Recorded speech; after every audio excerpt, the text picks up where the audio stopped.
श्रद्धयाग्निः समिध्यते श्रद्धया हूयते हविः श्रद्धां भगस्य मूर्धनि वचसा वेदयामसि। ॐ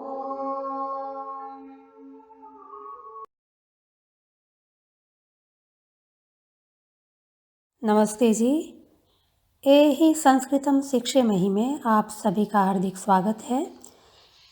हमारी 10 कक्षाएं हो चुकी हैं। आशा करती हूँ सभी कक्षाओं में जो भी बातें बताई गई हैं उनको आप लोगों ने अच्छी तरह से याद कर लिया होगा और यथासंभव भाषा में प्रयोग करना भी आरंभ कर दिया होगा।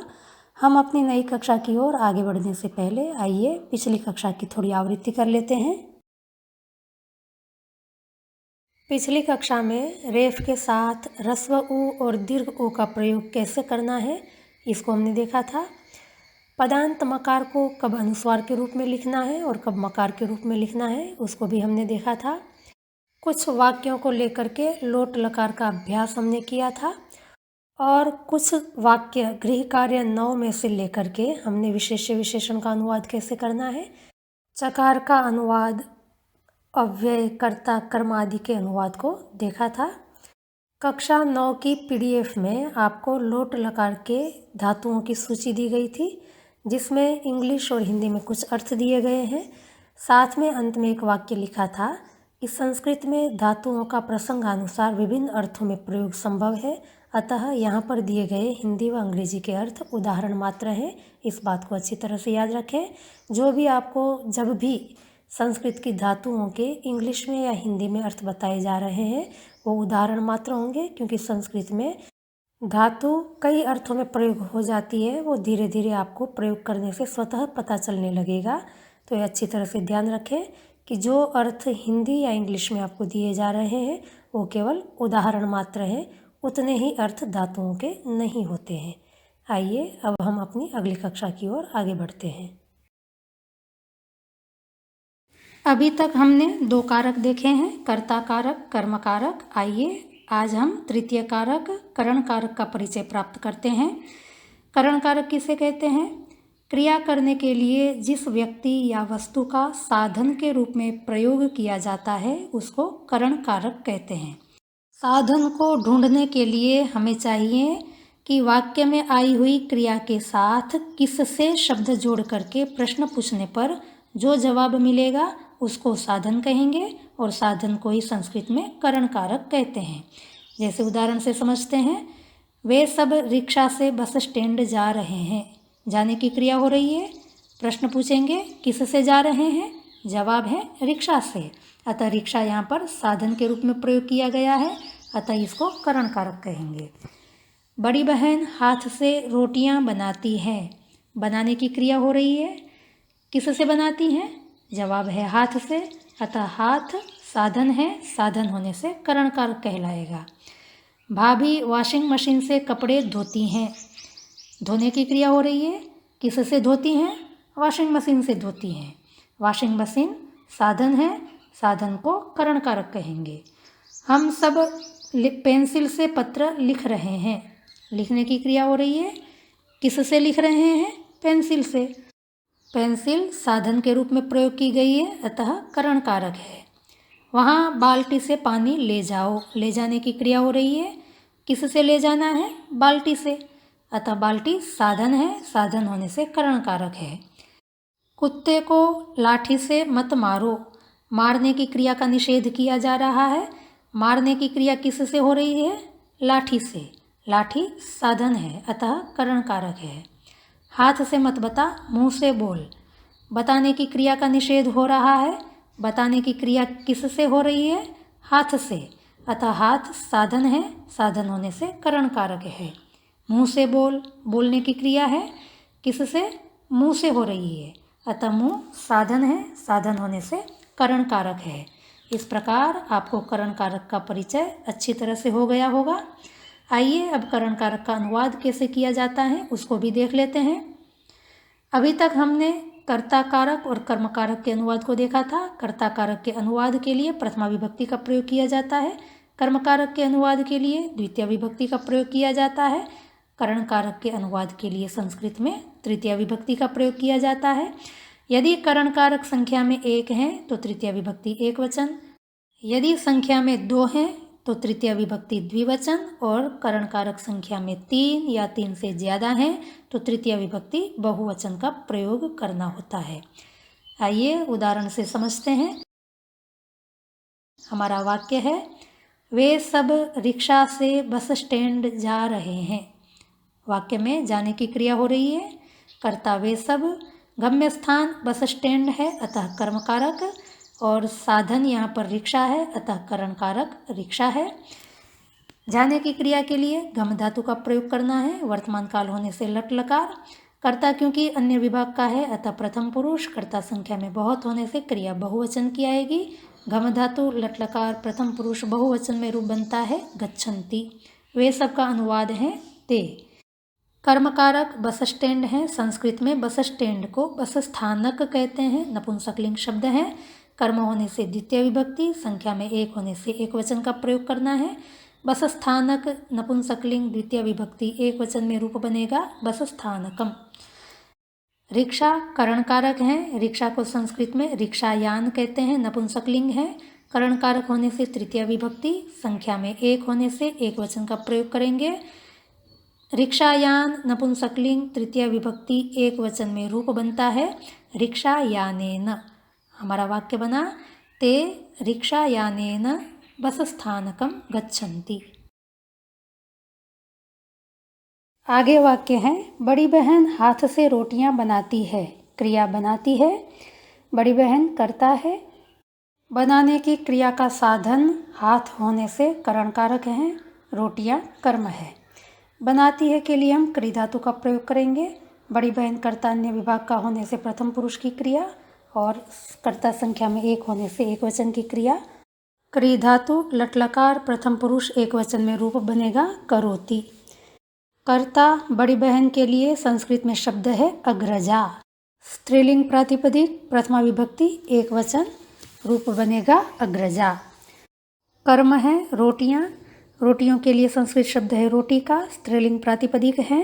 कर्म होने से द्वितीय विभक्ति, संख्या में बहुत होने से बहुवचन। रोटी का स्त्रीलिंग द्वितीय विभक्ति बहुवचन में रूप बनता है रोटी काहा। करण कारक हाथ। हाथ को संस्कृत में हस्त कहते हैं। पुल्लिंग प्रातिपदिक है। करण कारक में तृतीय विभक्ति का प्रयोग करेंगे। संख्या में हाथ 2 हैं। यदि आप 1 हाथ बताना चाहते हैं तो एकवचन का भी प्रयोग कर सकते हैं, पर हम 2 हाथ मान करके चलेंगे अतः द्वितीय विभक्ति का प्रयोग करेंगे। हस्त पुल्लिंग प्रातिपदिक, तृतीय विभक्ति द्विवचन में रूप बनता है हस्ताभ्याम। अतः हमारा वाक्य बना, अग्रजा हस्ताभ्याम रोटिकाः करोति। आगे वाक्य है, भाभी वॉशिंग मशीन से कपड़े धोती है। क्रिया धोती है। कर्ता भाभी, करण वॉशिंग मशीन, कर्म कपड़े। धोने के लिए प्रक्षाली धातु का प्रयोग करेंगे। क्योंकि कर्ता अन्य विभाग का होने से प्रथम पुरुष और कर्ता 1 होने से एकवचन की क्रिया। प्रक्षाली धातु लटलकार प्रथम पुरुष एकवचन में रूप बनता है प्रक्षालयति। भाभी के लिए संस्कृत शब्द है भ्रातृजाया। स्त्रीलिंग प्रातिपदिक है। कर्ता में प्रथमा विभक्ति, संख्या में 1 होने से एकवचन। भ्रातृजाया स्त्रीलिंग प्रथमा विभक्ति एकवचन में रूप बनेगा भ्रातृजाया। वॉशिंग मशीन के लिए संस्कृत शब्द है प्रक्षालन यंत्र। नपुंसकलिंग शब्द है। करण कारक में तृतीय विभक्ति, संख्या में 1 होने से एकवचन। प्रक्षालन यंत्र नपुंसकलिंग तृतीय विभक्ति एकवचन में रूप बनेगा प्रक्षालन यंत्रेण। ध्यान रहे यहाँ नकार को णकार हो जाएगा। कर्म है कपड़े। कपड़ों को संस्कृत में वस्त्र कहते हैं। नपुंसकलिंग प्रातिपदिक हैं। कर्मकारक होने से द्वितीय विभक्ति, संख्या में बहुत होने से बहुवचन। वस्त्र अकारांत नपुंसकलिंग द्वितीय विभक्ति बहुवचन में रूप बनता है वस्त्राणि। यहाँ पर भी नकार को णकार हो जाएगा। अतः हमारा वाक्य बना, भ्रातृजाया प्रक्षालन यंत्रेण वस्त्राणि प्रक्षालयति। आगे वाक्य है, हम सब नीली पेंसिल से पत्र लिख रहे हैं। क्रिया लिख रहे हैं। कर्ता हम सब। नीली पेंसिल साधन होने से करण कारक है, पत्र कर्म कारक है। लिखने के लिए लिख धातु का प्रयोग करेंगे। लट लकार कर्ता, वक्ता विभाग का होने से उत्तम पुरुष, संख्या में बहुत होने से बहुवचन की क्रिया। लिख धातु लट लकार उत्तम पुरुष बहुवचन में रूप बनता है लिखामः। हम सब के लिए संस्कृत शब्द है वयम। नीली पेंसिल करण कारक हैं, दो शब्द हैं अतः एक विशेष्य होगा, दूसरा विशेषण होगा। नीली विशेषण है, पेंसिल विशेष्य है। विशेषण के लिए नियम है कि विशेष्य के लिंग विभक्ति वचन के अनुसार विशेषण के लिंग विभक्ति वचन चलते हैं, अतः हम पहले विशेष्य पेंसिल के लिंग विभक्ति वचन का निर्धारण करेंगे। पेंसिल को संस्कृत में तुलिका कहते हैं, स्त्रीलिंग प्रातिपदिक हैं। करण कारक होने से तृतीया विभक्ति, संख्या में एक होने से एक वचन का प्रयोग करेंगे। विशेष्य पेंसिल के लिंग विभक्ति वचन हो गए स्त्रीलिंग, तृतीया विभक्ति एक वचन, अतः विशेषण नीली के भी लिंग विभक्ति वचन हो गए स्त्रीलिंग, तृतीया विभक्ति एक वचन। नीली के लिए संस्कृत शब्द है नील। एक बात हमने पिछली कक्षा में देखी थी कि अकारांत स्त्रीलिंग प्रातिपदिक नहीं होते हैं, अतः कभी अकारांत गुणवाची शब्द का स्त्रीलिंग में प्रयोग करना हो तो पहले उसको आकारांत कर देना है। तो यहाँ नील अकारांत शब्द को आकारांत कर देंगे नीला। अब हमारा प्रातिपदिक हो गया नीला, स्त्रीलिंग, तृतीया विभक्ति एक वचन, रूप बनेगा नीलया। तुलिका आकारांत स्त्रीलिंग, तृतीया विभक्ति एक वचन में रूप बनता है तुलिकया। कर्म है पत्र, पत्र को संस्कृत में पत्र ही कहते हैं, नपुंसकलिंग प्रातिपदिक हैं। कर्म होने से द्वितीय विभक्ति, संख्या में एक होने से एक वचन का प्रयोग करना है। पत्र अकारांत नपुंसकलिंग, द्वितीय विभक्ति एक वचन में रूप बनेगा पत्रम। हमारा वाक्य बना वयम नीलया तुलिकया पत्रम लिखामः। आगे वाक्य है बड़ी बाल्टी से गर्म पानी वहाँ ले जाओ। क्रिया ले जाओ कर्ता का साक्षात वाक्य में प्रयोग नहीं हुआ है, पर कर्ता अंडरस्टूड है, कर्ता है तू। बड़ी बाल्टी करण कारक है, गर्म पानी कर्म कारक है। ले जाओ के लिए हमें नी धातु का प्रयोग करना है। लोट लकार है, लट लकार नहीं है। तू कर्ता होने के कारण मध्यम पुरुष की क्रिया का हम प्रयोग करेंगे और कर्ता संख्या में एक होने से एक वचन की क्रिया। नी धातु लोट लकार मध्यम पुरुष एक वचन में रूप बनता है नय। बड़ी बाल्टी करण कारक है, दो शब्द हैं, एक विशेष्य होगा एक विशेषण होगा। बड़ी विशेषण है, बाल्टी विशेष्य है। पहले विशेष्य के लिंग विभक्ति वचन का निर्धारण करेंगे। बाल्टी के लिए संस्कृत में उदंचिका शब्द का प्रयोग किया जाता है, आकारांत स्त्रीलिंग प्रातिपदिक है। करण कारक होने से तृतीय विभक्ति, संख्या में एक होने से एक वचन का प्रयोग करेंगे। विशेष्य के लिंग विभक्ति वचन हो गए स्त्रीलिंग, तृतीय विभक्ति एक वचन। विशेषण बड़ी के भी लिंग विभक्ति वचन हो गए स्त्रीलिंग, तृतीय विभक्ति एक वचन। बड़ी के लिए संस्कृत शब्द है दीर्घ। अकारांत स्त्रीलिंग प्रातिपदिक नहीं होते हैं, अतः हमें दीर्घ शब्द को आकारांत करना होगा, फिर हम प्रयोग करेंगे। बड़ी शब्द का अनुवाद करने के लिए प्रातिपदिक हो गया दीर्घा, स्त्रीलिंग, तृतीय विभक्ति एक वचन, रूप बनेगा दीर्घया। उदंचिका स्त्रीलिंग, तृतीय विभक्ति एक वचन में रूप बनता है उदंचिकया। गर्म पानी कर्मकारक है, यहाँ पर भी दो शब्द हैं, एक विशेष्य एक विशेषण। गर्म विशेषण है, पानी विशेष्य है। पहले विशेष्य के लिंग विभक्ति वचन का निर्धारण करेंगे। पानी के लिए संस्कृत शब्द है जल, अकारांत नपुंसकलिंग शब्द है। कर्मकारक होने से द्वितीय विभक्ति, संख्या में एक होने से एक वचन का प्रयोग करना है। विशेष्य के लिंग विभक्ति वचन हो गए नपुंसकलिंग, द्वितीय विभक्ति एक वचन, अतः विशेषण गर्म के भी लिंग विभक्ति वचन हो गए नपुंसकलिंग, द्वितीय विभक्ति एक वचन। गर्म के लिए उष्ण शब्द का प्रयोग किया जाता है। उष्ण अकारांत नपुंसकलिंग, द्वितीय विभक्ति एक वचन में रूप बनता है उष्णम। जल द्वितीय विभक्ति एक वचन में रूप बनेगा जलम। वहाँ अव्यय पद है, वहाँ के लिए तत्र शब्द का प्रयोग किया जाता है, अतः हमारा वाक्य बना दीर्घया उदंचिकया उष्णम जलम तत्र नय। आगे वाक्य है लाठी से बीमार कुत्ते को मत मारो। क्रिया है मारो, कर्ता साक्षात प्रयोग नहीं किया गया है, पर अंडरस्टूड है कि कर्ता तू है। लाठी करण कारक है, बीमार कुत्ता कर्मकारक है, मत अव्यय पद है। मारने के लिए ताड़ी धातु का प्रयोग करेंगे, पाठी के समान रूप चलते हैं। लोट लकार, तू कर्ता होने से मध्यम पुरुष एक वचन की क्रिया का प्रयोग करेंगे। ताड़ी धातु, लोट लकार, मध्यम पुरुष एक वचन में रूप बनेगा ताड़य। लाठी करण कारक है। लाठी के लिए संस्कृत में दंड शब्द का प्रयोग होता है। अकारांत पुल्लिंग प्रातिपदिक है।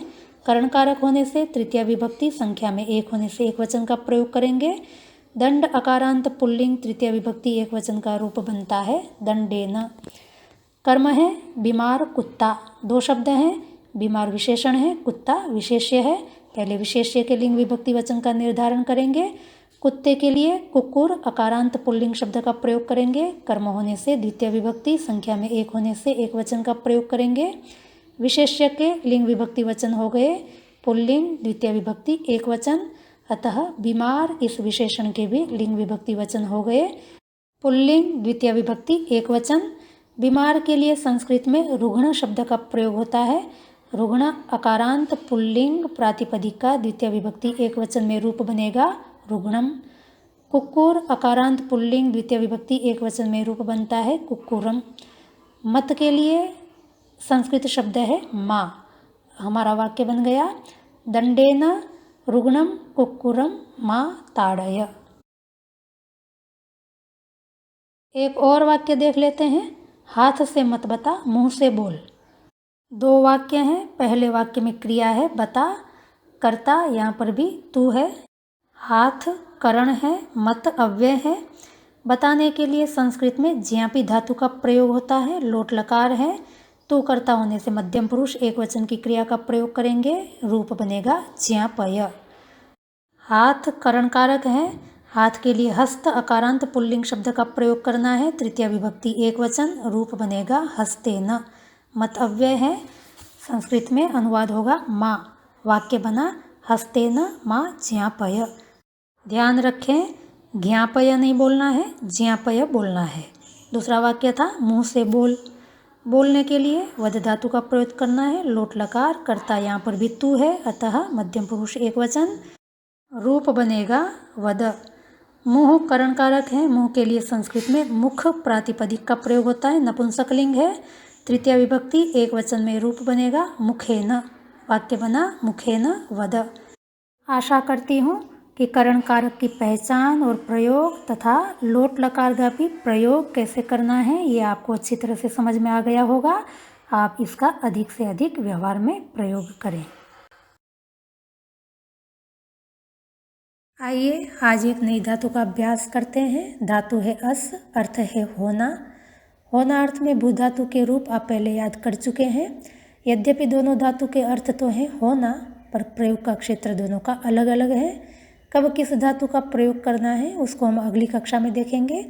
इस कक्षा में हम केवल अभी अस के रूप कैसे चलते हैं उसको देखेंगे। क्री धातु के समान अस धातु के रूप भी थोड़े अलग हैं, पर कठिन नहीं है। ध्यान से देखेंगे, आपको अभी याद हो जाएंगे। तो आइए अस धातु के लट लकार में और लोट लकार में रूप देखते हैं। लट लकार में रूप चलते हैं अस्ति स्तः सन्ति असि स्थः स्थ अस्मि स्वः स्मः। लोट लकार में रूप बनेंगे अस्तु स्ताम सन्तु एधि स्तम स्त असानि असाव असामा। आदर्श बिश्नोई आर्या जी ने गमय का उच्चारण कैसे किया जाता है ये पूछा था। मैंने सोचा पूरी धातु ही बता देती हूँ, नया अर्थ नई धातु मिल जाएगी, वाक्यों में प्रयोग करने में काम आ सकती है। गमय रूप गमी धातु का है। गमी धातु भेजना अर्थ रखती है, पर भेजने अर्थ में गमी धातु की जगह पे दूसरी धातु का प्राय करके प्रयोग मिलता है, जिसको हम बाद में कभी देखेंगे। अवपूर्वक गमी धातु का प्रयोग प्राय करके मिलता है। अर्थ है समझाना, बोध कराना। जैसे हम लोक में कहते हैं कि मुझे ये बात समझा दो या मैं इसको समझा रही हूँ, तो इन वाक्यों में क्रिया का अनुवाद करने के लिए हम अवपूर्वक गमी धातु का प्रयोग कर सकते हैं। गमी के रूप पाठी के समान ही चलाने हैं। जैसे गमयति, गमयतः, गमयन्ति, गमयसि, गमयथः, गमयथ, गमयामि, गमयावः, गमयामः। शब्द के पूर्व में अव लगा देने से अवपूर्वक गमी धातु के रूप हमको मिल जाएंगे। जैसे अवगमयति, अवगमयतः, अवगमयन्ति, अवगमयसि, अवगमयथः, अवगमयथ, अवगमयामि, अवगमयावः, अवगमयामः।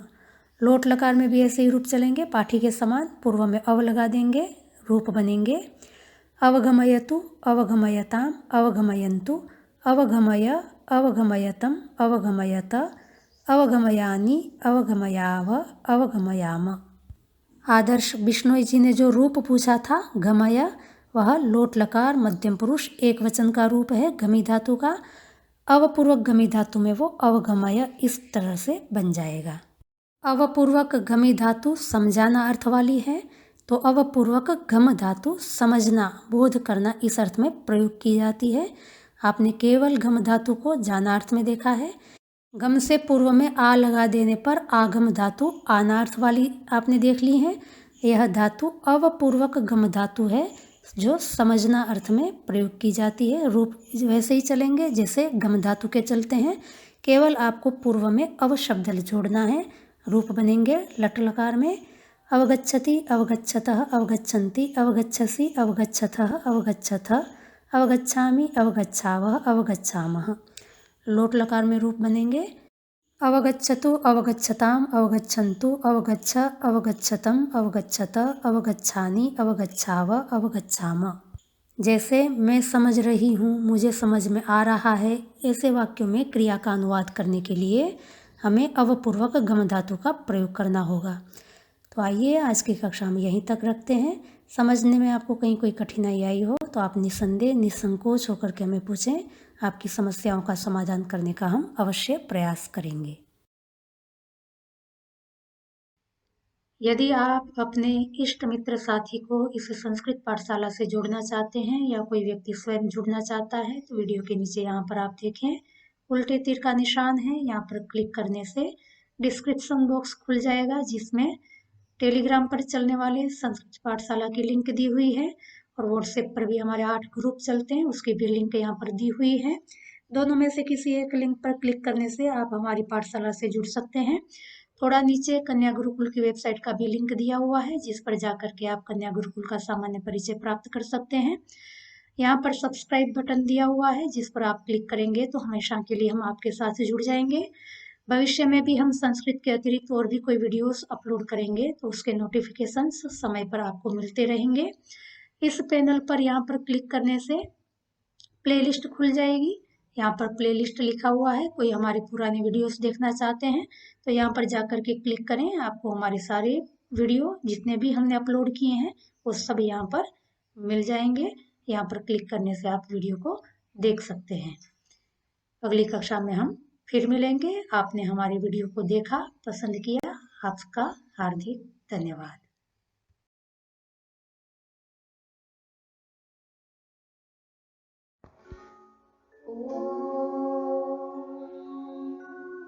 श्रद्धां प्रातर्हवामहे श्रद्धां मध्यं दिनं परि श्रद्धां सूर्यस्य निमृचे श्रद्धे श्रद्धापये हनः। ॐ